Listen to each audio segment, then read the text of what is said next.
having a good time, home of a party, you know, the Rude Boy Slim song, Boogie Till You Puke.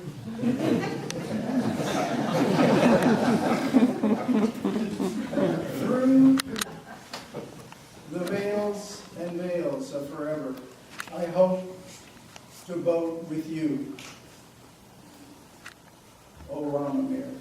And Ramamir was a nickname for my future wife Miriam when we were at New York University in the late 50s, and we'd go out after school to Rienzi and Figaro, evening coffee shops, and we went to see Jack Kerouac and others read at the Gaslight Cafe. Ramamir. Love amidst the flowing forces.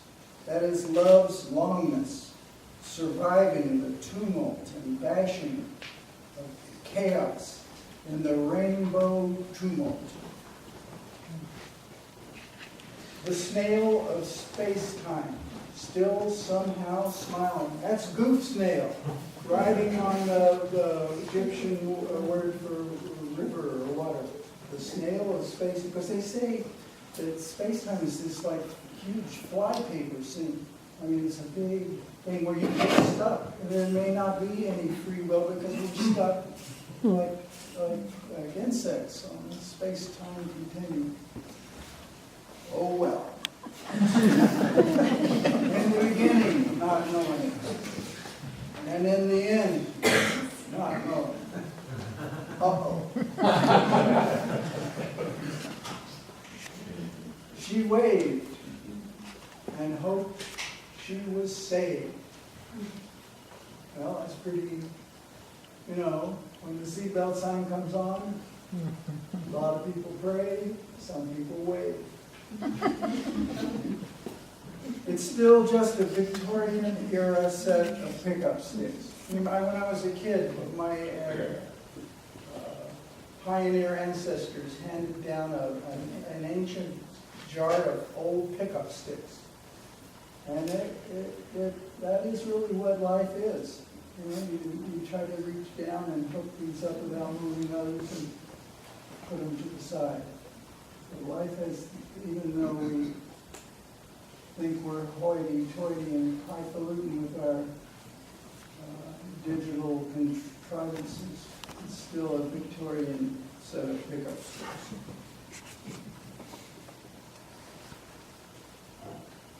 Your entity on the banner that Samuel Beckett spoke about in his poem Inuit 1.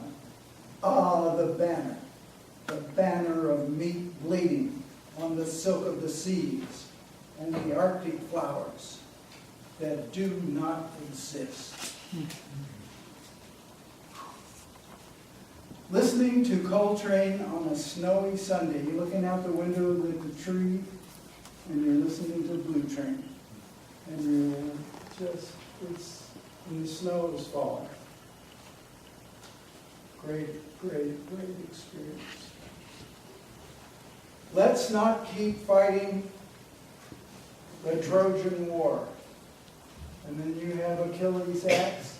And then now, you don't have Achilles' axe. The U.S. Air Force is building cluster bombs that get land, and then they spot their target with radar and then crawl and hop toward the target so they can blow them up. So I would say, let's not keep fighting the Trojan War. Help hands. I would say that out of brains or out of the human condition come these miraculously rainbow-hued help hands to help others. Hard not to keep thinking about it. That is the hard hat of eternity.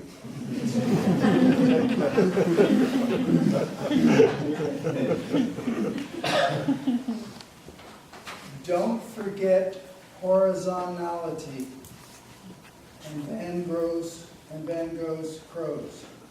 as in the many crows flapping just above the horizontal wheat field dabs in Van Gogh's, quote, Crows Over a Wheat Field, which Albert Camus cites.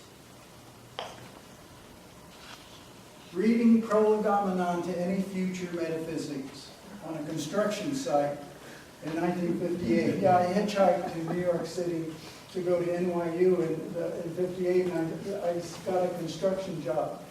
And I had bought in a bookstore in Chicago Prolegomena to Any Future Metaphysics, which I read during my lunch breaks. Good book.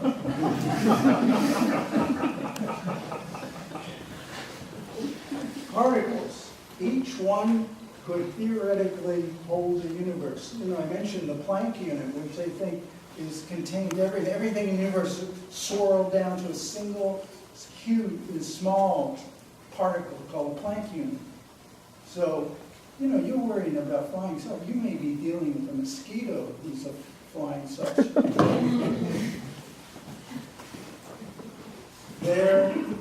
They're there. That's the universal golf clubs.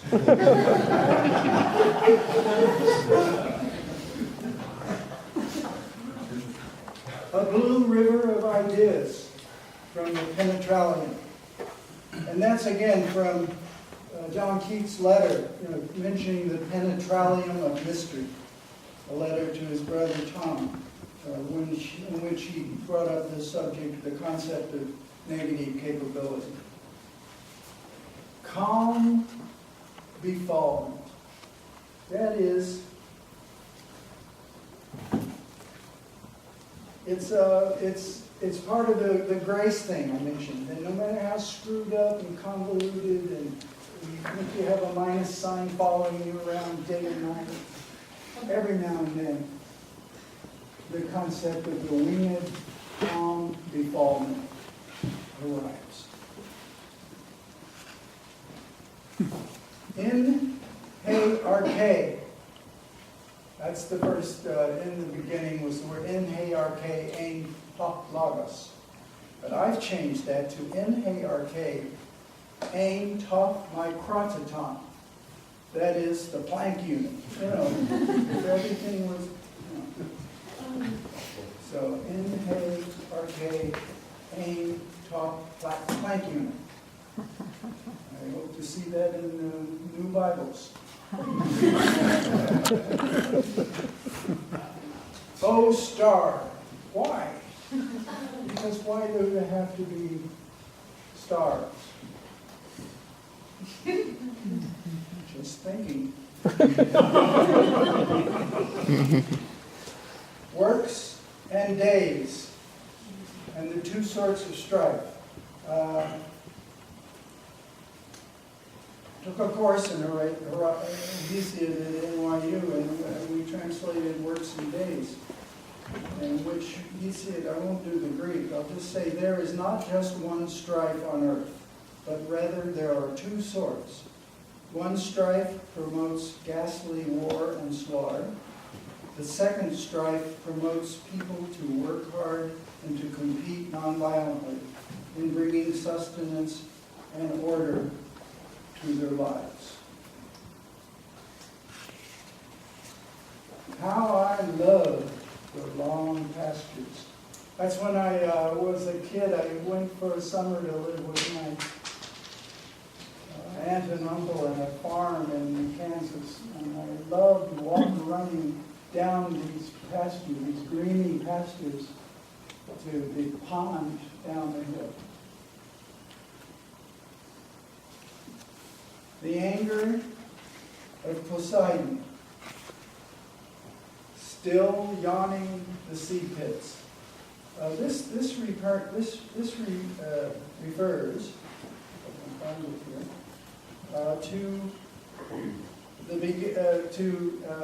it's in a play by Aeschylus where Cassandra is raped by Ajax, the Greek warrior, and Athena in the temple of Athena. And Athena is so angry, she for thousands of years, she's fought with Poseidon, their enemies, but she summons Poseidon and says, "Do you see how they raped my acolyte Athena, Cassandra, in my temple? I want you to kick, destroy, and murder all the Greek ships." And Poseidon, who's kind of a biker, "Oh yeah, okay, I'll do that." Want me to kill a few Greeks? Okay. And if you take a universal point of view, let's say the Greek gods, such as Poseidon, are still in power. Maybe that's why there's so many murders and warfare and pit-yawning chaos. Pecks of walnuts, 50 cents on Cemetery Hill. The year FDR passed into infinity. I have a collection of childhood photos, and one of them is a stand we built.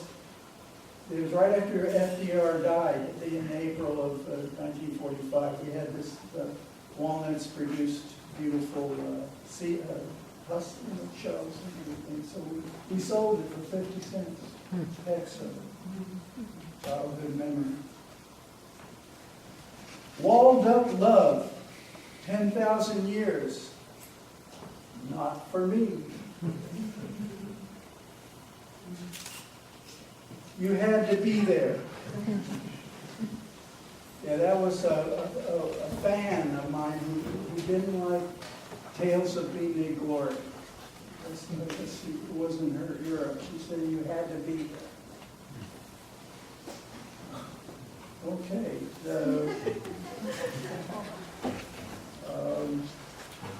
Wake up, little Susie is not part of the Bhagavad Gita. Well, unless it's something like, wake up, big Krishna, wake up. Hearts in the boat of Blake's Jerusalem. I always keep Jerusalem by our bed. I noticed my friend Robert Kelly does the same thing. Anyway, I keep Blake's Jerusalem because it has a happy ending. And you know things in the chaos of life. If you read Blake's Jerusalem, which was his final huge book, it has a beautiful, peaceful,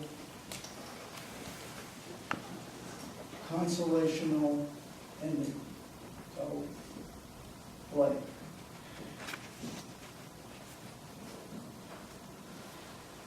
Peace eye, still a source of hope. The eye of Horus, that's the eye that was ripped apart. Eye that was ripped apart in a big galactic battle between Horus and Set over the Nile. And he had his eye all ripped apart. But then Isis, the goddess Isis, through healing, brought together the ripped apart eye of Horus.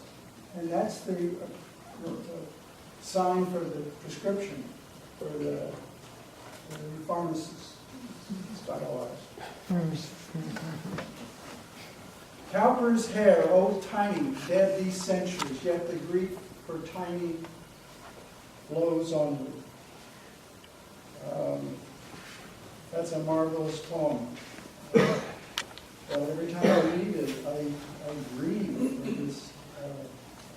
He says, in 1774, the poet William Cooper, being much indisposed both in mind and body, incapable of diverting myself either with company or books, undertook the care and raising of 3 rabbits, Tiny, Puss, and Bess. It was Tiny to which he grew most attached, about whom he wrote his great poem, Epitaph on a Hare.